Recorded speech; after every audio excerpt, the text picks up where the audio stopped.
आपने प्रकृति के विभिन्न प्रकार के नज़ारों को अक्सर देखा होगा। आपने प्रकृति को देखा होगा पक्षियों के रूप में, पेड़ पौधों के रूप में और विभिन्न प्रकार के क्रिएचर्स के रूप में। किसी स्थान पर पाए जाने वाले प्रकृति के विभिन्न स्वरूप जैसे पेड़ पौधे, जीव जंतु, इन सब को कुल मिलाकर के बायोडायवर्सिटी कहते हैं। बायोडायवर्सिटी अर्थात जैव विविधता। ये जैव विविधता हमें विभिन्न स्वरूपों में मिल सकती है। तो क्या ये सारी जैव विविधता जंगलों में है या सारी जैव विविधता कहीं और भी है? आइए इस जैव विविधता को देखने के लिए हम चलते हैं सागर की अनंत गहराइयों में, गोता लगाते हैं जहां विभिन्न प्रकार के जीव जंतु देखने को मिलते हैं, पेड़ पौधे देखने को मिलते हैं। लेकिन ये विविधता केवल सागरों या महासागरों, तालाब या विभिन्न जल स्रोतों तक सीमित नहीं है। ये विविधता है नदियों में, जमीन में, जमीन के नीचे बिल में, सुरंग में रहती हुई चींटियों के रूप में, हवा में उड़ते परिंदों के रूप में, विभिन्न प्रकार के जीव स्वरूपों में ये जैव विविधता हमें दिखाई देती है। लेकिन ये जैव विविधता या बायोडायवर्सिटी मात्र यहीं तक सीमित नहीं है। तो क्या कुछ और भी है जिसे हम नहीं देख पा रहे? चलिए हम पूछते हैं आपके मित्र डायनो से।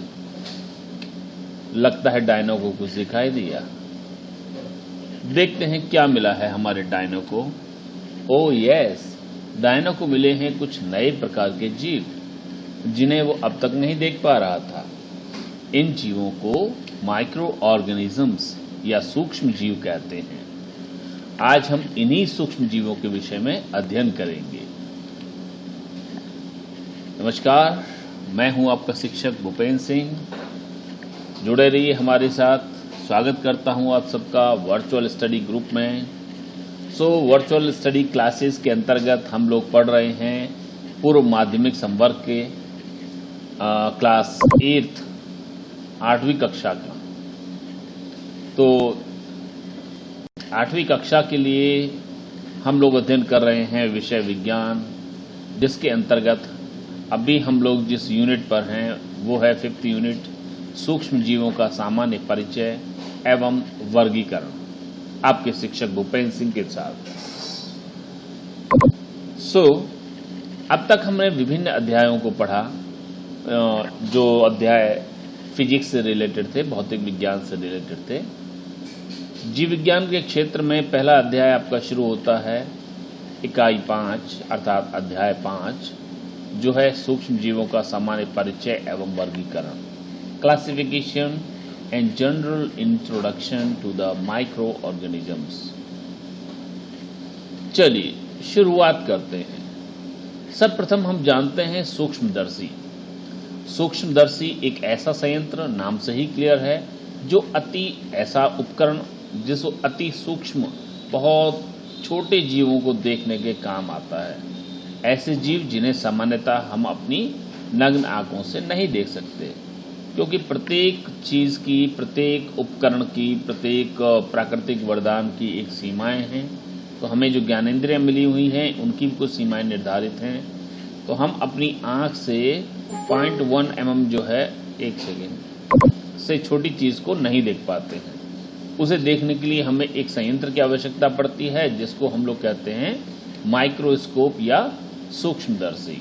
यस, तो ऐसे सभी जीव जिन्हें कि हम नग्न आंख से नहीं देख पाते, एक विशेष उपकरण अर्थात सूक्ष्मदर्शी के द्वारा देख पाते हैं, उन्हें सूक्ष्म जीव या माइक्रो ऑर्गेनिजम्स कहते हैं। ओके, इन माइक्रो ऑर्गेनिजम्स में हमारे वैज्ञानिकों ने विभिन्न प्रकार की खोजें की और उन खोजों के अंतर्गत उन्होंने पाया कि जो दुनिया में हमें दिखाई दे रहा है उसके अलावा भी कई प्रकार के जीव हैं जो बहुत छोटे हैं, लेकिन छोटे होने के बावजूद प्रकृति में अपना महत्वपूर्ण स्थान रखते हैं। उन्होंने तालाब के जल का स्टडी किया और उसमें देखा कि किस प्रकार से छोटे छोटे विभिन्न स्वरूपों के जीव घूम रहे हैं। उन्होंने अध्ययन किया कुछ अन्य पदार्थों का, जैसे बायोलॉजिकल प्रोडक्ट्स हैं, जैसे कि हमारा ब्लड है, हमारा मुंह का सलाइवा है, टार्टर है दांतों का, या और रोगाणुओं का अध्ययन किया तो देखा कि उसके विभिन्न स्वरूप हो सकते हैं। तो ये माइक्रो ऑर्गेनिजम्स यानी सूक्ष्म जीव अनेकों प्रकार के हो सकते हैं, जैसा कि आप लोग इन GIF फाइल्स में देख पा रहे हैं। आइए देखते हैं कि ये सूक्ष्म जीव कितने प्रकार के होते हैं। जैसा कि आपके सिलेबस में डिफाइन किया गया है, इन सूक्ष्म जीवों को हम 5 कैटेगरी में बांटते हैं, जैसे फफूंदी अर्थात कवक, जीवाणु अर्थात बैक्टीरिया, प्रोटोजुआ विषाणु अर्थात वायरस, शैवाल अथवा एल्गी। तो आपने देखा कि ये विभिन्न जो सूक्ष्म जीव हैं, इनके शक्ल, सूरत, आकार, आकृति, कैरेक्टर्स, लक्षण, ये सब अलग अलग प्रकार के हो सकते हैं। ओके, तो यानी कि वहाँ भी बहुत ज़्यादा वैरायटी है, बहुत ज़्यादा डाइवर्सिटी है सूक्ष्म जीवों के अंतर्गत। अभी इस प्रकार में हमने पता लगाया कि जो ये सूक्ष्म जीव हैं, ये दुनिया में प्रत्येक चीज़ की लिमिटेशंस हैं।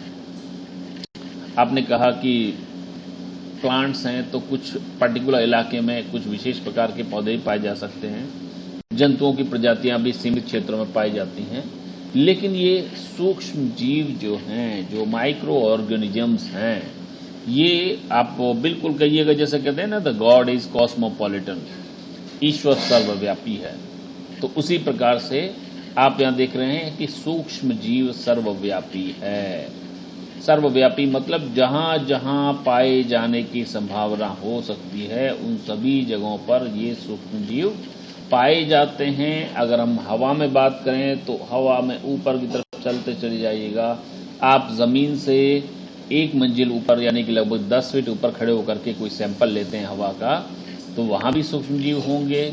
आपके आसपास कोई मल्टी स्टोरी बिल्डिंग है, उसकी 5वें माले पर चढ़ करके आप उसकी छत पर हवा का सैंपल लेते हैं, उसके अंदर भी आपको कुछ सूक्ष्म जीव मिल जाएंगे। आप 10 माले ऊपर चढ़ करके वहाँ पर हवा का सैंपल लेते हैं, तो वहाँ भी जीवों के पाए जाने की संभावना सैंपल में होगी। यानी कि हवा के अंदर भी बहुत ऊंचाई तक ये जीव पाए जा सकते हैं। उसी प्रकार से हम बात करते हैं सागर की, पानी की। आप तालाब का जल लेते हैं, उसका टेस्ट करते हैं, उसके अंदर बहुत प्रकार के सूक्ष्म जीव पाए जाते हैं। आप तालाब की गहराई में जाते हैं या सागर की गहराई से जाकर के सैंपल का नमूना लेते हैं, तो वहाँ भी जीवों के पाए जाने की संभावना होती है। इसके अलावा बहुत ही विषम परिस्थितियाँ जहाँ पर कोई और जीव जीवित नहीं बचता, जैसे कि गर्म पानी के झरने हैं, सल्फर शावर्स हैं, ऐसे झरने जिनके अंदर सल्फर यानी गंधक की मात्रा होती है, या ज्वालामुखी का पानी जहाँ किनारे पर ठहरता है, वहाँ उन जगहों पर यानी गर्म पानी के जो स्रोते होते हैं, वहाँ भी आपको ये सूक्ष्म जीव मिल जाते हैं। समुद्र की तलहटी में, जिसके बारे में हमें अभी तक कोई विशेष जानकारी प्राप्त नहीं है, महासागरों की तलहटी के बारे में, वहाँ भी ये सूक्ष्म जीव पाए जा सकते हैं। इसी प्रकार से दलदल जिसके अंदर कोई पौधा, कोई वनस्पति, कोई जंतु नहीं सर्वाइव कर सकता, वहाँ भी ये सूक्ष्म जीव हो सकते हैं। ओके, तो आपने देखा कि ये सूक्ष्म जीव विभिन्न प्रकार की जलवायु में, विषम परिस्थितियों में भी पाए जा सकते हैं। ठीक है ना। तो जैसा हम लोग क्लासिफिकेशन के बारे में बात कर रहे थे, सूक्ष्म जीवों का वर्गीकरण, तो इसी को थोड़ा सा लेकर के चलते हैं। तो ब्रीफली, जैसा कि हमने खोजें की, वैज्ञानिकों का जो अनुसंधान किए गए, उसके अनुसार हमने ज्ञात किया कि जो ये सूक्ष्म जीव हैं विभिन्न प्रकार के होते हैं। मोटे तौर पर इनको 6 कैटेगरी में बांटा गया है। आपकी बुक में इसको 5 में डिफाइन कर दिया गया है। तो कैसे ये 5 और 6 का चक्कर है, अभी आप इसको देख पाएंगे। तो broadly we classify these micro organisms into the 6 major categories. Bacteria आप समझ गए, आपकी बुक में भी दिया हुआ है। बैक्टीरिया अर्थात जीवाणु, इसी प्रकार से विषाणु अर्थात वायरसेस, फंगाई अर्थात कवक या फफूंदी, और शैवाल, प्रोटोजोआ और आर्किया। अब ये आर्किया जो आता है इसको आप चाहें तो बैक्टीरिया के साथ जोड़ सकते हैं। ये प्राचीन प्रकार के बैक्टीरिया हैं जो बहुत ही एक्सट्रीम एनवायरनमेंट में पाए जाते हैं। जैसे मैंने अभी आपको बताया था कि गंधक के झरनों में, गर्म पानी के स्रोतों में, दलदल में, ओके, ज्वालामुखी के ठंडे लावा में, ऐसे कई जगहों पर ये सरवाइव कर जाते हैं। ओके, चलिए, तो यानी कि मेजर कैटेगरीज जो माइक्रो ऑर्गेनिजम्स की हुई ये आप समझ पा रहे होंगे। Okay, so let we study these micro organisms one by one.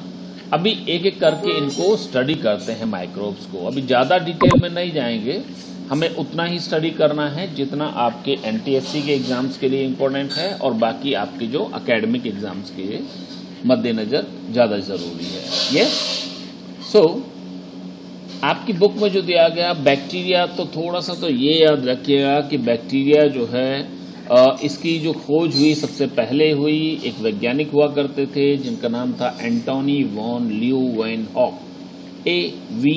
Leeuwenhoek. इन्होंने जो माइक्रोस्कोप बना था उसको थोड़ा सा मॉडिफाइड कर लिया। तो क्या किया, अपने आसपास जो भी चीज़ दिखाई दी उसका परीक्षण किया, अपने दांतों के मसूड़े में से मैल निकाला और उसको जो है टेस्ट किया, टार्टर को देखा उसके अंदर कुछ जीव पाए जा रहे हैं। उन्होंने दही में देखा, दही का सैंपल लिया, उसको टेस्ट किया, देखा इसके अंदर कुछ विशेष प्रकार के जीव हैं। ओके, तो अब जो बैक्टीरिया आते हैं, बैक्टीरिया की खोज जो है उन्हीं के नाम पर रखी जाती है कि इन्होंने जो है बैक्टीरिया की खोज की। ओके, चलिए, अब बैक्टीरिया के बहुत सारी डाइवर्स फॉर्म हो सकती हैं, बहुत प्रकार के स्वरूप इसके हो सकते हैं, संख्या भी बहुत ज़्यादा होती है और इनके विभिन्न प्रकार की आकार एवं आकृतियां भी होती हैं। कोशिका के बारे में आपने पीछे पढ़ा होगा, तो यहाँ बैक्टीरिया, वायरसेस, ये सब जो होते हैं, विशेषकर बैक्टीरिया में जो कोशिका होती है हमारे से अलग प्रकार की कोशिका होती है, क्योंकि इसके अंदर ये आप जो देख पा रहे हैं केंद्रक नहीं होता है, न्यूक्लियस नहीं होता है। ओके, चलिए, इसके अलावा इसके चारों तरफ एक प्रोटेक्टिव लेयर होती है, रक्षा करने वाला कठोर आवरण होता है जिसको हम लोग कैप्सूल कहते हैं। इसी कैप्सूल की वजह से क्या होता है कि प्रतिकूल परिस्थितियों में भी ये जो जीवाणु हैं ये नष्ट नहीं हो पाते हैं। ओके, जब भी इन्हें अनुकूल मौका मिलता है तभी क्या है, ये इन्फेक्शन फैलाना शुरू कर देते हैं। And not only with the virus bacteria, this kind of the protective layer is found around all the living microbes. Yes, चलिए, तो अभी आपने जैसे बैक्टीरिया के बारे में बात किया, तो बैक्टीरिया की खोज के बारे में आपको बताया, स्ट्रक्चर के बारे में बताया, विभिन्न आकार एवं आकृतियों के बारे में बताया। यस, इसमें एक इम्पोर्टेंट चीज़ आती है BGA, नीचे देख पा रहे होंगे, ब्लू ग्रीन एल्गा, या इसको लिखते हैं साइनोबैक्टीरिया या नीले हरे शैवाल। यस, ये भी विशेष प्रकार के बैक्टीरिया हैं जिन्होंने अपने आप को कहना चाहिए कि प्लांट्स की तरह से मॉडिफाइड कर लिया, प्रकाश संश्लेषण करने लगे, अपना भोजन बनाने लगे, अर्थात ऐसे बैक्टीरिया जो स्वपोषी होने लगे उन्हें सामान्यतः साइनोबैक्टीरिया कहा गया। बात क्लियर है ना? इनका जो मेजर रोल है इसमें आप एक तो याद रखिए, ये विशेष प्रकार की संरचना पाई जाती है जिसको हम लोग हेटेरोसिस्ट कहते हैं। आप एक कर्सर देख पा रहे होंगे, हेटेरोसिस्ट जो है ये इसका मेजर रोल जो है वो किसके लिए है, नाइट्रोजन फिक्सेशन के लिए है। ठीक है ना? मैं आपको अभी एक एग्जांपल दूंगा। बैक्टीरिया के बारे में जैसे आपने बताया कि इनके अंदर स्पेशल बात है मल्टीप्लिकेशन पावर। वैसे इनके अंदर केंद्रक प्रोमिनेंट नहीं होता है, लेकिन ये बड़ी तेजी से डिवाइड करते हैं। आप देख रहे हैं कि सेकंडों में, मिनटों में ये 1 से 2, 2 से 4, 4 से 8, 8 के 16 और धीरे धीरे करके असंख्य होते चले जाते हैं। बात समझ रहे हैं ना? तो आप अंदाजा लगा सकते हैं कि अगर आपकी बॉडी में थोड़ा सा भी इन्फेक्शन चला गया है और आपकी बॉडी इससे लड़ने में सक्षम नहीं रही है तो कितनी तेजी से बीमारियों को फैलाना शुरू करते हैं बैक्टीरिया और बाकी के अदर माइक्रो ऑर्गेनिजम्स। यस, तो ये जो द्विखंडन की कैपेसिटी है, ये आप जो देख रहे हैं मल्टीप्लिकेशन, किस प्रकार से बैक्टीरिया में होता है जो इसको ज़्यादा खतरनाक बनाते हैं। इसका और अच्छा एग्जाम्पल ले सकते हैं कि आपने घर में देखा होगा कि आपकी जो मदर हैं वो क्या करते हैं कि दूध लेते हैं, दूध के अंदर आप देखते हैं कि मुश्किल से 1 चम्मच से भी कम जामुन डालते हैं। जामुन का मतलब सहीजा बोलते हैं और बायोलॉजी में उसको इनोकुलम बोलते हैं। बात क्लियर है ना? तो दही का एक इनोकुलम उसके अंदर डालते हैं और सुबह तक क्या होता है, पूरा दूध जो 2 लीटर है, 4 लीटर है, वो पूरा क्या बन जाता है, दही बन जाता है। यानी उसके अंदर ये बैक्टीरिया लगातार मल्टीप्लाई करते रहते हैं और पूरी दूध को दही में कन्वर्ट कर देते हैं। बात क्लियर होगा?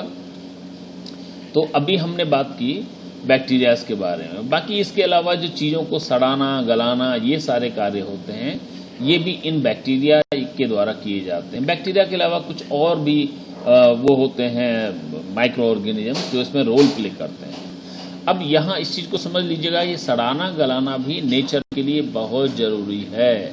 कोई चीज़ मर गई या गिर गया नीचे, या फिर मान लीजिए मैं कहता हूँ कि वो बीमार पड़ गया, उसके बाद में धीरे धीरे ख़त्म हो गया, या अपशिष्ट पदार्थ जो बचे हमारे शरीर के जैविक पदार्थों के बाय प्रोडक्ट जो होते हैं, अगर वो ख़त्म नहीं होंगे, जब तक नष्ट नहीं होंगे तो प्रकृति में ऐसे पड़े रहेंगे। ऐसे तो डेड बॉडीज़ का अंबार लग जाएगा, ढेर लग जाएगा। तो उसको वापस जो डिमोलिश करते हैं वो कौन करते हैं, डिकम्पोज जो करते हैं वो यही सूक्ष्म जीव करते हैं, जिसमें मुख्य रोल जो है बैक्टीरिया का है, दूसरा रोल फफूंदी का है, और भी अन्य प्रकार के सूक्ष्म जीव इसमें आते हैं। यस, तो भले ही आपको लग रहा है कि गंदे हैं, इसको मार रहे हैं, लेकिन आप देखा कि जो ये डेड पदार्थ पड़े हुए हैं, जो मृत पदार्थ हैं, उनको नष्ट करने का मेजर रोल भी किसका होता है, इन सूक्ष्म जीव अर्थात बैक्टीरिया का होता है।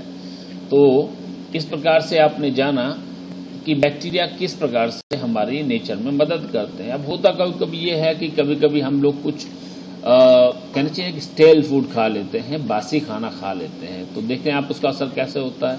ये सूक्ष्म जीव, चाहे वो बैक्टीरिया हो या कुछ और रहा हो, खाने के साथ में हमारे सिस्टम के अंदर जाते हैं, आहार नाल में जाते हैं, और वहाँ से जाकर के किस प्रकार से धीरे धीरे पूरी बॉडी में फैल जाते हैं। यस, और ये जो सूक्ष्म जीव हैं, माइक्रो ऑर्गेनिजम्स हैं, विशेषकर बैक्टीरिया या वायरसेस, ये अलग अलग प्रकार के रोग उत्पन्न करते हैं। जैसे एंजाइटी, अर्थात जब दिमाग में चला गया तो चिंता वाला कंडीशन बन जाएगी, व्यक्ति सोचता रहेगा, बहुत ज़्यादा परेशान रहेगा दिमागी रूप से।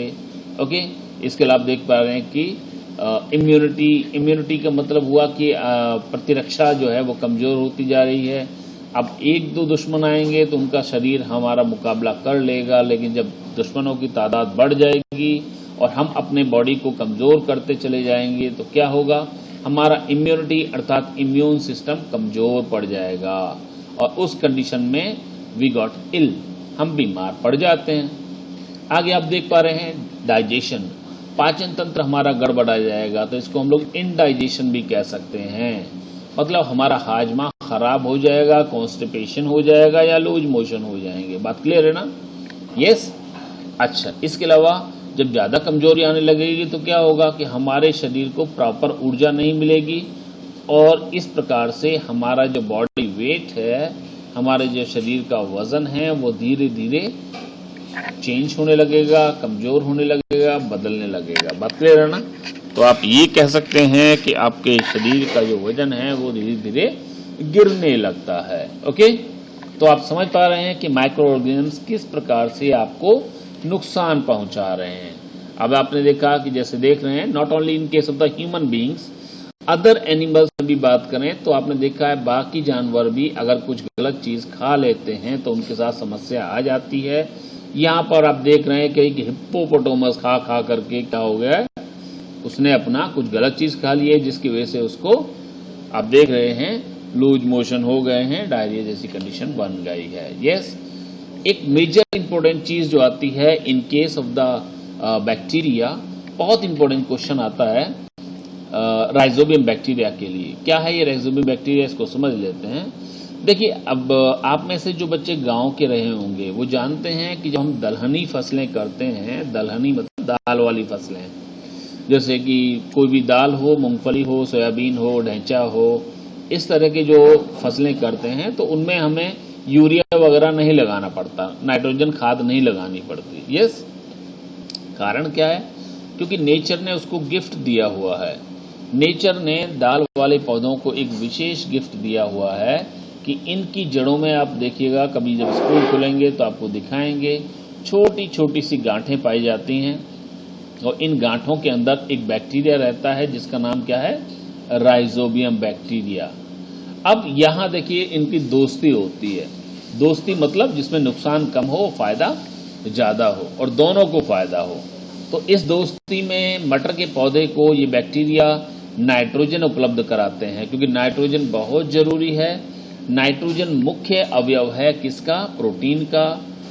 यस, प्रोटीन के अंदर नाइट्रोजन का होना बहुत जरूरी है, क्योंकि अमीनो एसिड जो होते हैं वो नाइट्रोजन से ही बने होते हैं।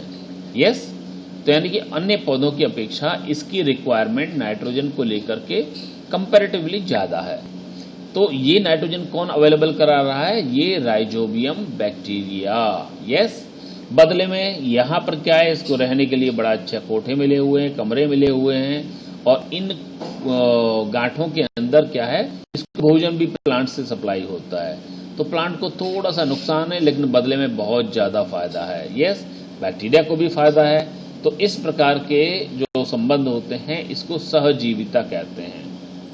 ओके, तो ये बैक्टीरिया, जैसे कुछ बैक्टीरिया का और नाम याद रखें, वैसे मटर से रिलेटेड जो बैक्टीरिया है आप इसको केवल याद रखिएगा, राइजोबियम बैक्टीरिया। इसके अलावा कुछ और बैक्टीरिया भी होते हैं जो नेचर में नाइट्रोजन चक्र को बनाए रखते हैं। यस, जैसे कि जिनमें मुख्य रोल जो आपने बनाया ये साइनोबैक्टीरिया का बताया, नाइट्रोजन फिक्सेशन वगैरह को लेकर के, तो इसमें आप इसको देख लीजिएगा। हाँ, दूसरा इंपॉर्टेंट चीज जो मैं बता रहा था आपको कि अक्सर हम बात करते हैं वैज्ञानिक खेती की। वैज्ञानिक खेती मतलब खेती के अंदर कुछ साइंटिफिक नॉलेज का यूज किया जाए। तो ये एडवाइस दी जाती है कि हम किसी भी खेत से लगातार एक जैसी फसलें न लें, हम फसल बदलते रहें, जिससे क्या होगा? मिट्टी की क्षमता बनी रहे। जैसे इसे फसल चक्र कहते हैं, आपके यहाँ एक पूरा चैप्टर है इसके ऊपर। तो जैसे आप बात कर रहे हैं कि अगर पहले साल हम लोग जो है लेके चलते हैं ऐसी फसलें जिनकी जड़ों से भोजन प्राप्त होता है, ओके, तो दूसरी साल में हमसे कहा जाता है कि आप ऐसी फसल लीजिएगा कि अरे कर देख कि अरे जो ऐसी फसलें लीजिएगा जिनसे हमें फलों से भोजन प्राप्त होता है। तीसरे वर्ष में पत्तियों वाले और चौथे साल में हर हालत में हमें दलहनी फसलें उगानी चाहिए, जिससे मिट्टी के अंदर नाइट्रोजन की जो मात्रा है वो बनी रहे। तो काफी इंपॉर्टेंट चीज है। इस राइजोबियम बैक्टीरिया को दिमाग के अंदर फीड कर लीजिए, ये आपको भी फायदा ही पहुंचाएगा। चलिए, बैक्टीरिया सीरीज में अगर हम बात करते हैं तो नेक्स्ट है there are some micro organisms, specially bacteria कह सकते हैं, लेकिन कुछ माइक्रो ऑर्गेनिजम्स ऐसे हैं जो हमें फायदा पहुंचाते हैं, अर्थात हमारे लिए लाभप्रद हैं। ये हमारे मित्र हैं। Okay, yes, so we are friends, definitely we are friends. So bacteria हैं जिनसे हमें बहुत प्रकार की मेडिसिन मिल रही हैं। बैक्टीरिया जैसे कि राइजोबियम बैक्टीरिया है, बैक्टीरिया जैसे कि कुछ और बैक्टीरियाज हैं जो बायोलॉजिकली आपको प्रॉफिट पहुंचाते हैं, फायदा पहुंचाते हैं, बेनिफिशियरीज हैं। ये अच्छा, इस दूसरी तरफ हम ऐसे बैक्टीरियाज के बारे में बात कर रहे हैं जो बैक्टीरिया हमारे अंदर बीमारियां उत्पन्न करते हैं, हमारे काम की चीजों को सड़ा देते हैं, गला देते हैं। तो ऐसे बैक्टीरिया हमारे क्या हैं? शत्रु हैं, दुश्मन हैं। यस, तो जैसे दोस्ताना बताया मैंने आपको, सो बैक्टीरिया या micro organisms are our friends and foe. Yes, चलिए तो आइए जान लेते हैं हम कुछ ऐसे विशेष रोगों के बारे में जो मनुष्य में किससे होते हैं? बैक्टीरिया से होते हैं। एग्जाम्स में जो पूछा जाता है ये जरूर पूछा जाता है, specially in NTSC type of examinations and AMU entrance examinations. जो बच्चे इस पर फोकस करेंगे आगे, वो इसको अभी से तैयार करके रखें। बैक्टीरिया या माइक्रो ऑर्गेनिज्म से होने वाले कम से कम 2-3 रोग आपसे पूछे जाएंगे। इसीलिए आप इनको किसी न किसी टेक्निक से याद रखिएगा। मैं आपको कुछ टेक्निक बताने जा रहा हूं। पहले आप जान लीजिएगा कौन कौन से रोग होते हैं।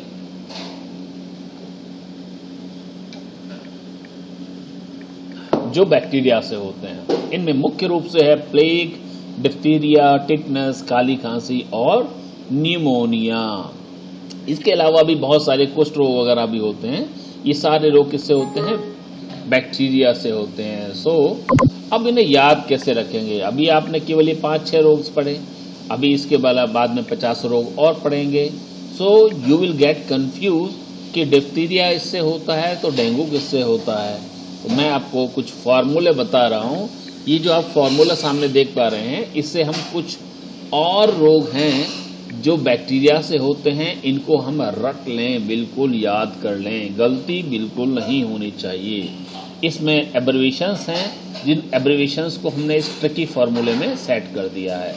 तो प से प्लेग, डी से डिप्थीरिया, त से तपेदिक यानी कि टीवी, का से काली खांसी जिसको वोपिंग कफ भी बोलते हैं, टी से टिटनस, क से कुष्ठ रोग, न्यू से न्यूमोनिया और है से हैजा। अब इतना समझ लीजिएगा, ये सारे रोग उत्पन्न किससे होते हैं? उत्पन्न होते हैं बैक्टीरिया से। बाकी इनको फैलाने वाले वाहक कुछ और हो सकते हैं। जैसे आपने पढ़ा होगा, हैजा जो है, हैजा को फैलाने के लिए जो मेजर रोल रहता है वो किसका रहता है? मक्खी का रहता है। आप बात करते हैं टीबी है, इसको फैलाने के लिए भी थूक बलगम वगैरह पे मक्खी वगैरह बैठेगी तो वहां भी टीबी फैला देगी। ऐसे ही प्लेग जो है, आपने सुना होगा कि प्लेग जो है पिस्सू, चूहे वगैरह जो होते हैं उनसे जो है इसको कम्युनिकेट किया जाता है। टिटनस जो है, आपने देखा है मिट्टी में आप गिर जाते हैं, हल्का सा कट वट लग गया तो दौड़ करके आप टिटनस का टीका लगवाते हैं। इसका मतलब टिटनस रोग जो है मिट्टी या फिर इस पर्यावरण में किसी भी चीज़ से हो सकता है, खासतौर से लोहे वोहे से अगर आपको चोट लगी है। तो कहने का मतलब ये सारे फैक्टर्स जो भी आपने थे, इनको हम लोग वेक्टर कहते हैं, वाहक कहते हैं। ये रोग को एक जगह से दूसरी जगह ले जाते हैं। लेकिन आप बात करें कि बहुत आपने मक्खी है जो एकदम साफ सुथरी है, जो कभी गंदगी के पर नहीं बैठी हुई है, अब वो आपको हैजा उत्पन्न कर दे, ऐसा संभव नहीं है। क्योंकि हैजा वास्तव में मक्खी की वजह से नहीं होता। हैजा को जो उत्पन्न करता है वो कौन होता है? एक बैक्टीरिया होता है। यस, तो आई होप ये ट्रिक आपको बहुत फायदेमंद साबित होगी। आप इस ट्रिक को जरूर याद कर लें। ओके, चलिए। इन कंटिन्यूएशन नेक्स्ट वन हम लोग बात करते हैं वायरस के बारे में। वायरस जिसको हिंदी में कहते हैं विषाणु। अब इसको बहुत शॉर्ट में हमें समझना है। विषाणु आप जैसे स्ट्रक्चर में देख पा रहे हैं, तो सबसे छोटे प्रकार के जो रोग उत्पन्न करने वाले होते हैं वो कौन होते हैं? वायरस होते हैं। अब हम इसको जीव भी नहीं कह सकते, क्योंकि ये सजीव और निर्जीव के बीच की कड़ी है। बहुत विशेष बातें। बैक्टीरिया अगर कैप्सूल के अंदर भी पड़ा हुआ है बाहर, तब भी आप क्या है उसके अंदर जैविक लक्षण देख पाएंगे, उसके अंदर जैविक प्रक्रियाएं होती हुई देख पाएंगे। माइटोकॉन्ड्रिया है या सॉरी, वो माइटोकॉन्ड्रिया नहीं, वो क्या बोलते हैं, लाइफ प्रोसेसेस जो हैं, श्वसन हैं, उत्सर्जन हैं, बाकी ये सारी रिप्रोडक्शन है, ये सारी एक्टिविटीज आप बैक्टीरिया में देख पाएंगे जब वो मानव या फिर किसी भी जीवधारी के शरीर से बाहर है। लेकिन वायरसेस में विशेष बात होती है कि जहां ये सजीव कोशिका के संपर्क से बाहर हुए, इनमें निर्जीव के लक्षण दिखाई देने लगते हैं। यस, इनके अंदर कोई सिस्टम नहीं होता जिससे कि ये ऊर्जा उत्पन्न कर सकें अपने लिए। इनके अंदर कोई लोकोमोशन, कोई मूवमेंट, कुछ भी नहीं होगा। लेकिन जैसे ही ये लिविंग सेल के संपर्क में आएंगे, ये वापस जीवित हो उठते हैं, बिल्कुल राक्षस की तरह से, जो आपने अक्सर दादी माँ की कहानियों में पढ़ा होगा। यस, लेकिन ये राक्षस बहुत छोटे हैं जो आपको दिखाई नहीं देते। ओके, तो बैक्टीरिया के अंदर बेसिकली अगर हम लोग बात करते हैं, तो जैसा भी आप इसे डायग्राम में देख पा रहे थे, मोटी बात याद रखिएगा, ये जो फेसेस एंड एजेस लिखे हुए हैं, ये बाहर का जो कवच है ये बना होता है प्रोटीन का। यस, और अंदर की तरफ क्या होता है, इसके डीएनए या आरएनए हो सकता है। यस, और इसके अलावा कुछ नहीं है, प्रोटीन का आवरण है और अंदर क्या है, डीएनए या आरएनए है। ठीक है ना।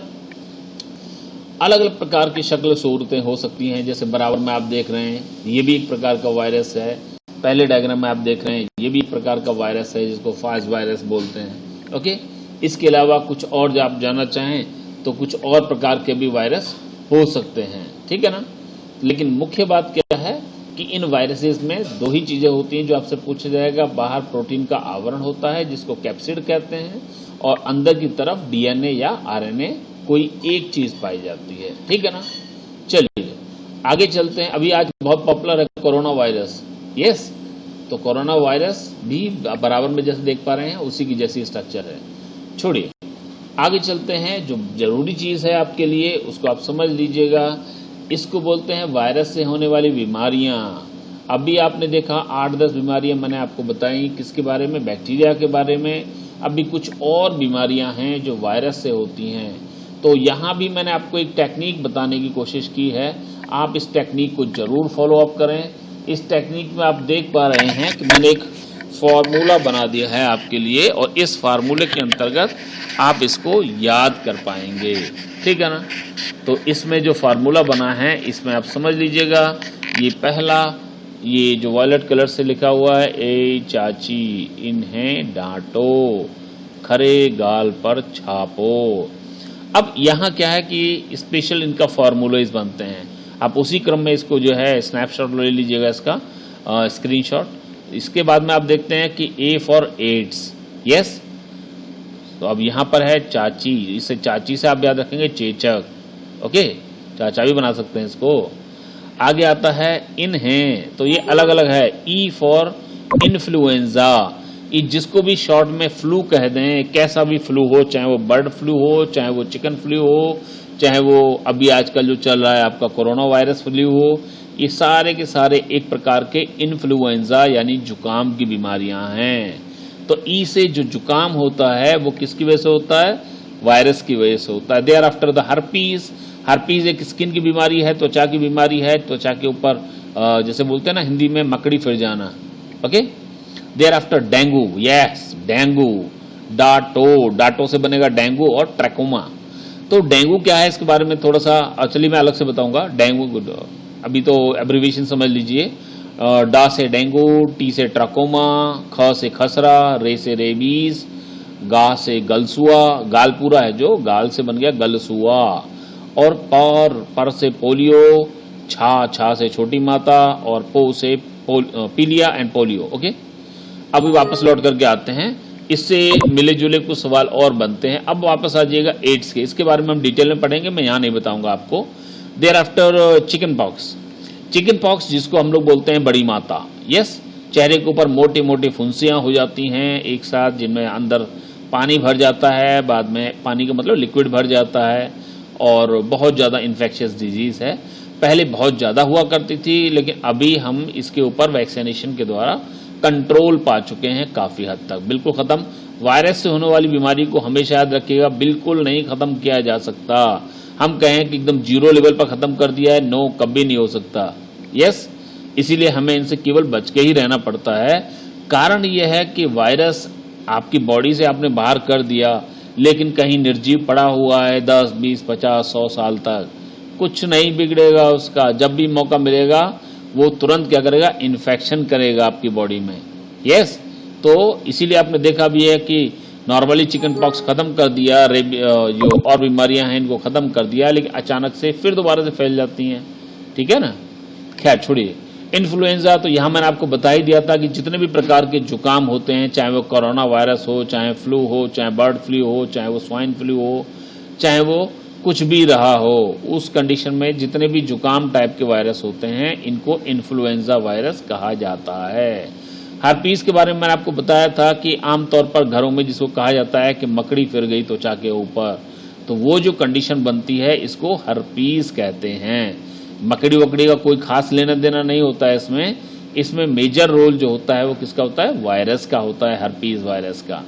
आगे आता है डेंगू, बहुत इंपॉर्टेंट। डेंगू, आप कहते हैं डेंगू मच्छर से होता है, बिल्कुल सही बात है। डेंगू मच्छर से फैलता है, और वो भी कौन सा, QUITO, ये थोड़ा इसकी स्पेलिंग सही कर लीजिएगा मॉस्किटो की। तो मैं बताया भी आपको कि एडिस एजिप्टी एक मच्छर है जिसके द्वारा डेंगू फैलता है, लेकिन डेंगू रोग उत्पन्न कौन करता है? वो एक वायरस है जो इस बीमारी को उत्पन्न करता है, याद रखिएगा। ओके, येलो फीवर भी होता है। आगे आता है ट्रकोमा। ट्रकोमा जो है काला पानी के आंख के अंदर होने वाली बीमारी है। इसके बाद मिजल्स है, खसरा है, इसके लक्षण, इसको हिंदी में शायद मोती झला भी बोलते हैं गाँव में। आगे आता है रेबीज, बहुत इंपॉर्टेंट, रेबीज। रेबीज एक ऐसी बीमारी है जिसको आप हाइड्रोफोबिया के नाम से भी जानते हैं। हाइड्रोफोबिया, पानी को देख करके रोगी को बहुत ज्यादा डर लगता है। इसको लिंक करते हैं मनुष्य के अलावा मुख्य रूप से बीमारी होती है कुत्तों में, या जितने भी कैनाइन होते हैं, कहना चाहिए ना, कार्निवोर्स, कैनाइन टीथ वाले एनिमल्स हुए, जैसे कि चाहे आपका ये आपका कुत्ते रहे हो तो भेड़िया फैमिली हो, बिल्ली, शेर, कोई भी हो सकता है। हालांकि शेर आपको बीमारी नहीं करेगा, आपको पूरा साफ कर देगा, यस, तो उससे खतरा कम है, वो बिल्कुल ही उड़ा देगा। लेकिन मेरा मतलब यह है कहने का कि जितने भी कैनाइन टीथ वाले जो एनिमल हैं उन सब से रेबीज होने का खतरा रहता है। इसमें आप ये भी समझ सकते हैं कि अगर कोई बंदर भी काट लेगा, क्योंकि उसके अंदर भी कैनाइन टीथ होते हैं, तो वहां भी रेबीज होने का खतरा बना रहेगा। चलिए, दूसरी बात आती है, इसमें क्या रहता है कि जो आपका थ्रॉट मसल्स हैं इनमें दिक्कत आ जाती है, गले की जो मसल्स हैं, और इतना ज़्यादा सलाइवेशन होता है, पानी लॉस होता रहेगा बॉडी से लार के फॉर्म में। लेकिन पानी को पीते समय बहुत ज़्यादा दर्द होता है निगलते समय, और अल्टीमेटली उसके दिमाग पर असर होगा, और पानी को देख करके वो कुत्ता या एनिमल डरना शुरू हो जाएगा। अगर इस पेशेंट में भी इसके लक्षण आते हैं तो उसमें भी हाइड्रो मीन्स पानी, फोबिया मीन्स डर, तो पेशेंट के अंदर भी क्या है, कुछ लक्षणों में देखा गया है कि वो पानी को देख करके बहुत ज्यादा डरने लगता है। तो हाइड्रोफोबिया इज अ सिम्टम, लक्षण है। बीमारी का नाम जो है वो क्या है, रेबीज है। आगे बात करते हैं मम्स। मम्स यानी कि गर्ल्स हुआ, आप गुब्बारे में हवा भरते हैं, बहुत ज्यादा हवा भरते हैं, यस, मस्ती में हवा भरते रहे, उसके बाद देखा कि आपके गर्दन के बराबर में जो गलसुआ होता है यहाँ पर दर्द होने लगता है। कभी कभी इनमें इन्फेक्शन हो जाता है और ये सूज जाते हैं, कान के नीचे की तरफ होता है। तो ये सी बीमारी को हम लोग क्या बोलते हैं, मम्स बोलते हैं। कुछ लोग सेंसिटिव होते हैं तो अक्सर उनमें इस मम्स में इन्फेक्शन हो जाता है, ज़्यादा चीखने से, ज़्यादा बोलने से, या गुब्बारों में हवा भरने से। आगे आता है जॉन्डिस, जिसको हम लोग हेपेटाइटिस भी कहते हैं। आजकल हेपेटाइटिस बहुत सुना होगा आपने।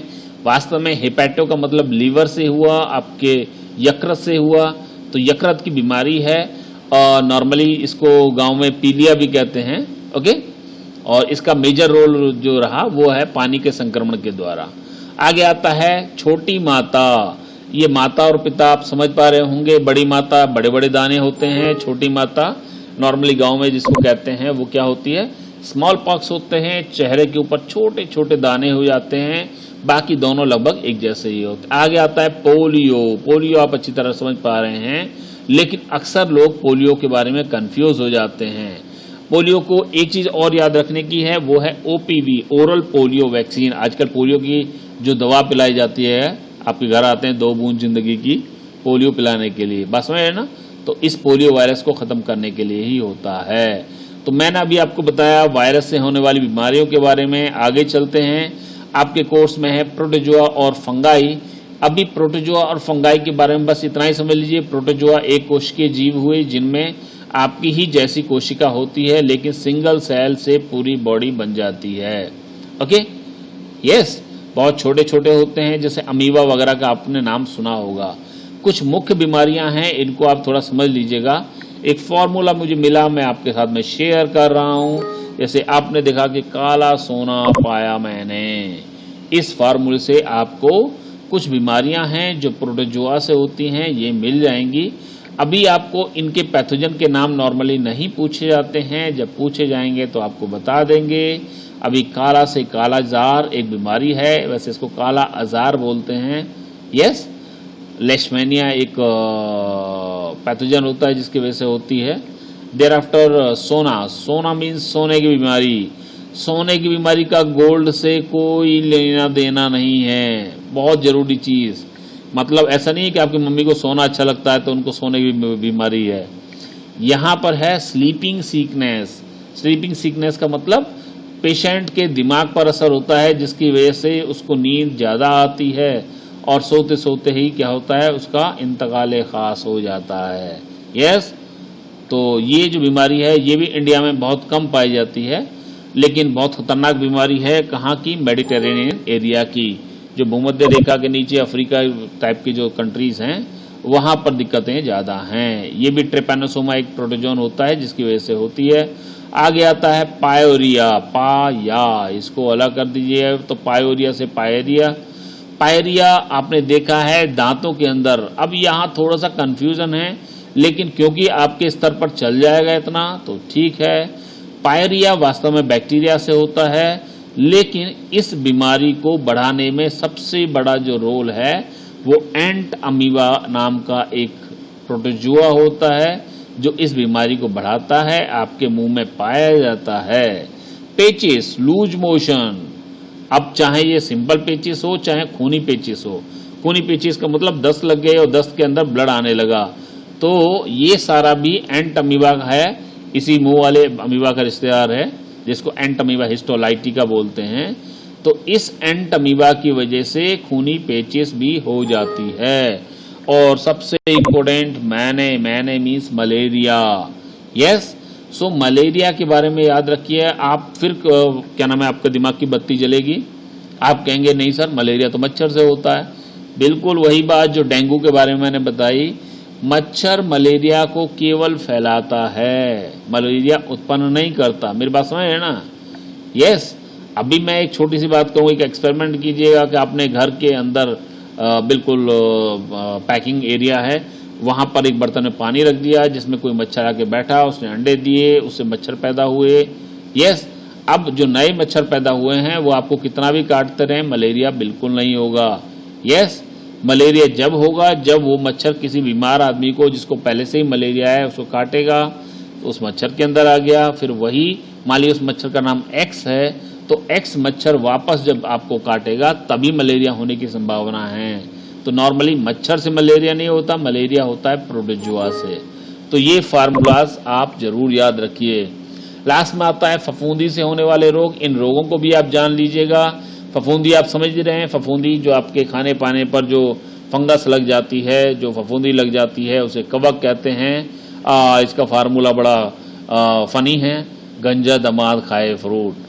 चलिए खैर, गंजा हो चाहे बालों वाला हो, आपको कोई मतलब नहीं, आपको केवल बीमारियों को याद रखना है। ओके, जो फफूंदी से होने वाले रोग हैं इंसान में होते हैं।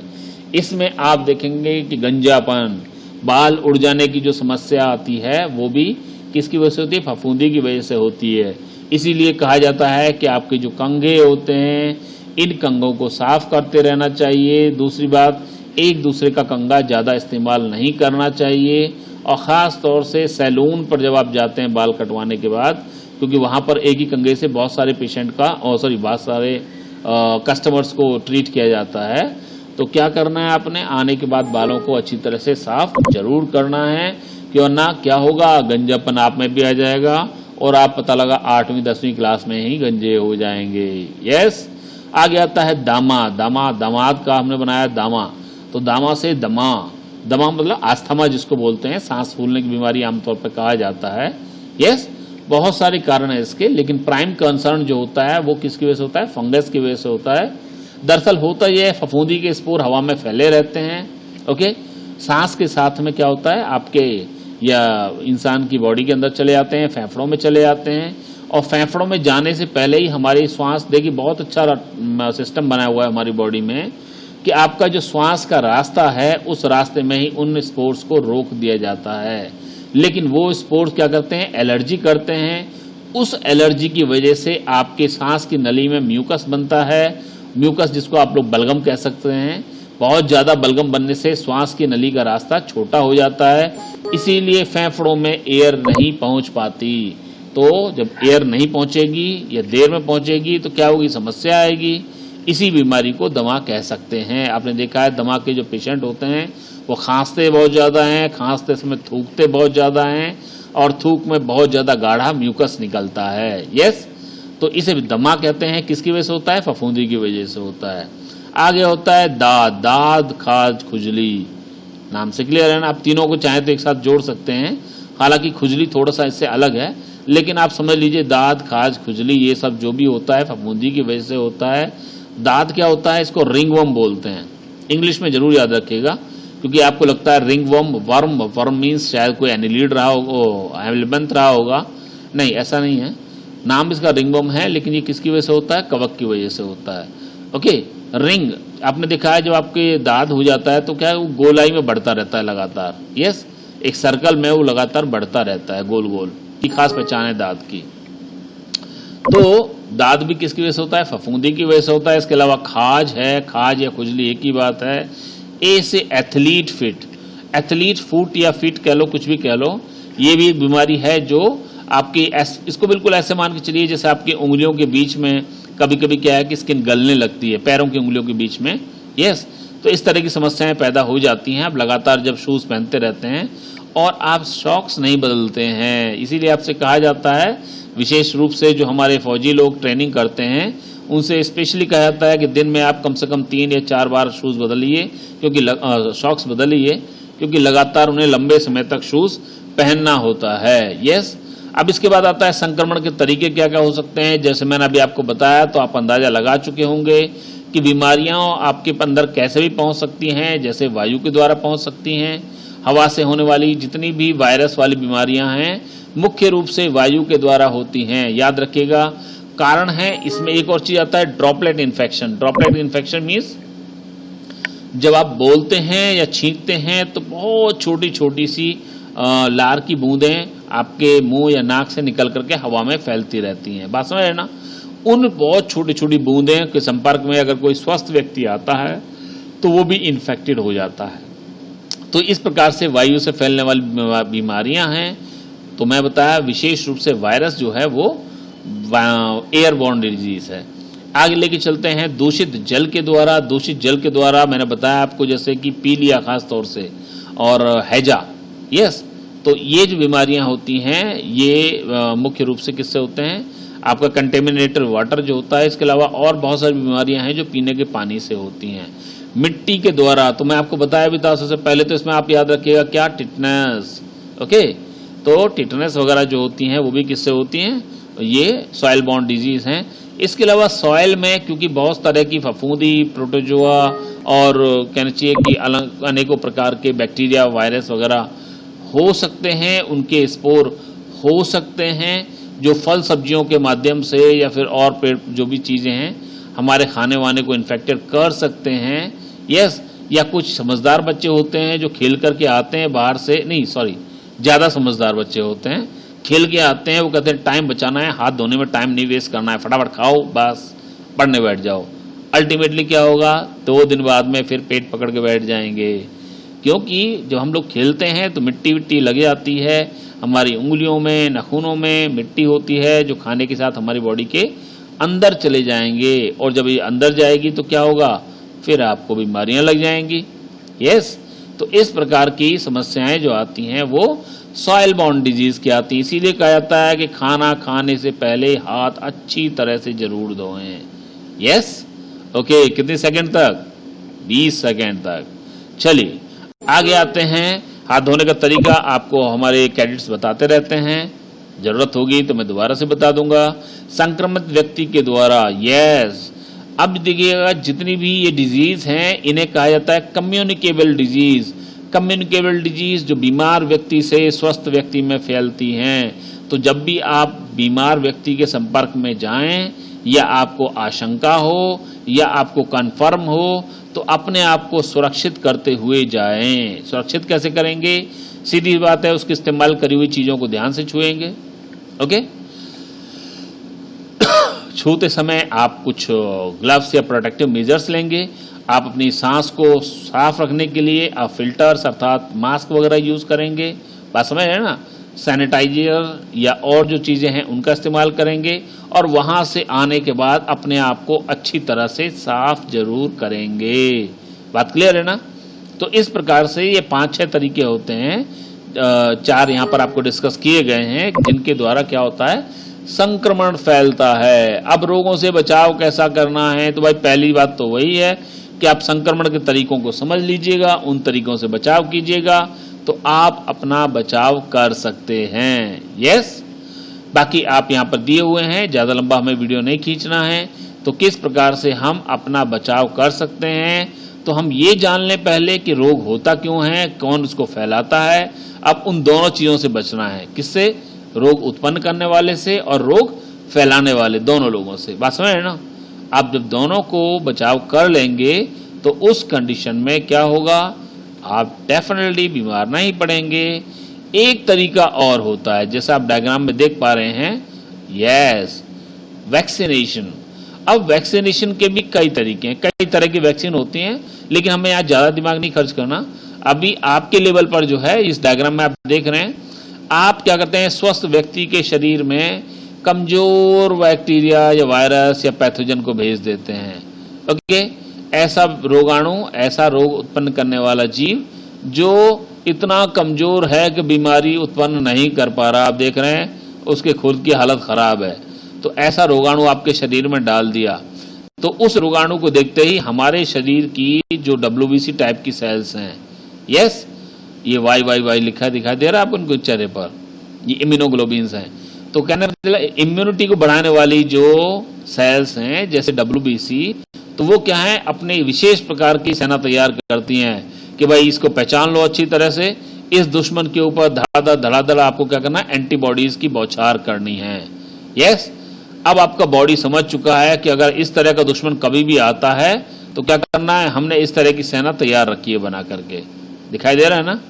तो आगे अगर कोई खतरनाक बैक्टीरिया भी या विषाणु आता है इसी प्रकार का, इसी कैटेगरी का, मान लीजिए आपने ये सपोज टाइफाइड का वो है रोगाणु बैक्टीरिया, तो इस टाइफाइड का बाद में कभी कोई अच्छा बैक्टीरिया, स्ट्रॉन्ग बैक्टीरिया भी आते हैं बहुत सारे, तो आपकी सेना पहले से तैयार है, उसको दिमाग खर्च नहीं करना है कि भाई इसके ऊपर क्या करना है क्या नहीं करना।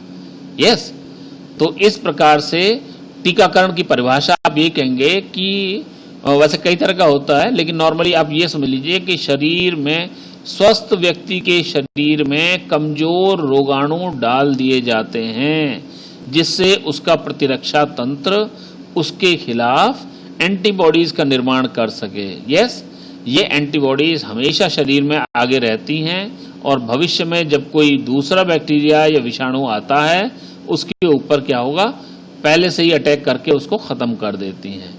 तो कई प्रकार की वैक्सीन्स होती हैं, वैक्सीन्स का चार्ट यहाँ पर दिया हुआ है। मुख्य रूप से आपको जो याद रखनी है, 3 याद रखनी है।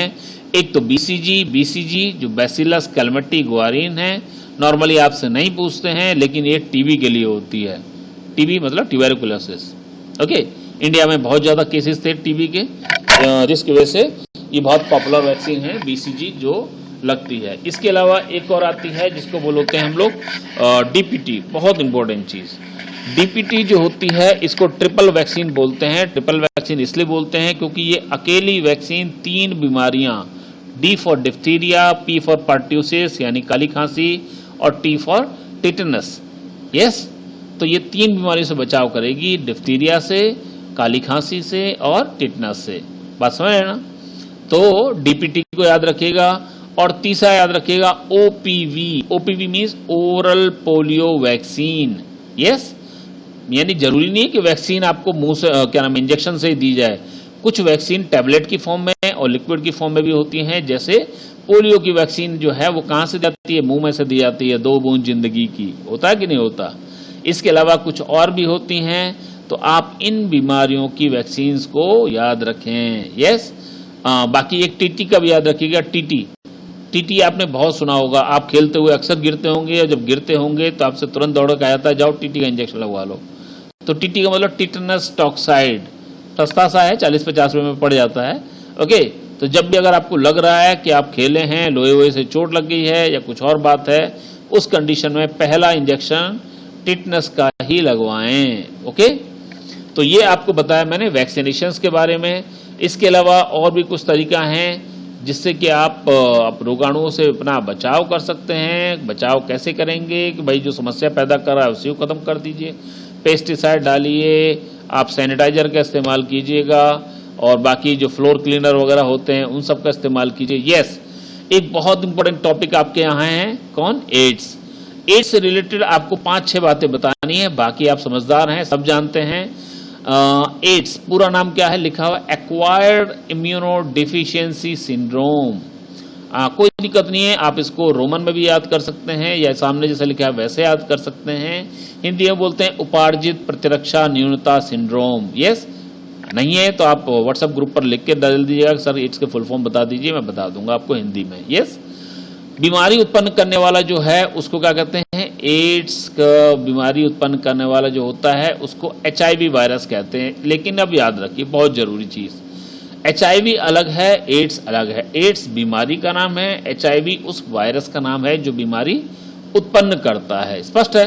पूरा नाम है ह्यूमन इम्यूनोडेफिशिएंसी वायरस। यस, चलिए, कुछ नहीं है, नाम से पता लग रहा है इम्यूनोडेफिशिएंसी है। इम्यूनोडेफिशिएंसी का मतलब होता है कि आपका प्रतिरक्षा तंत्र, अर्थात आपके शरीर की रोगों से लड़ने की जो क्षमता है वो कमजोर पड़ गई है, डिफिशियंट हो गई है। यस, चलिए, अब ये सब बात छोड़िएगा, आगे जरूरी जो चीज आती है वो आती है कि एड्स जो है इसको रेड रिबन से, ये आप दिखाई दे रहा है ना, रेड रिबन से प्रेजेंट करते हैं।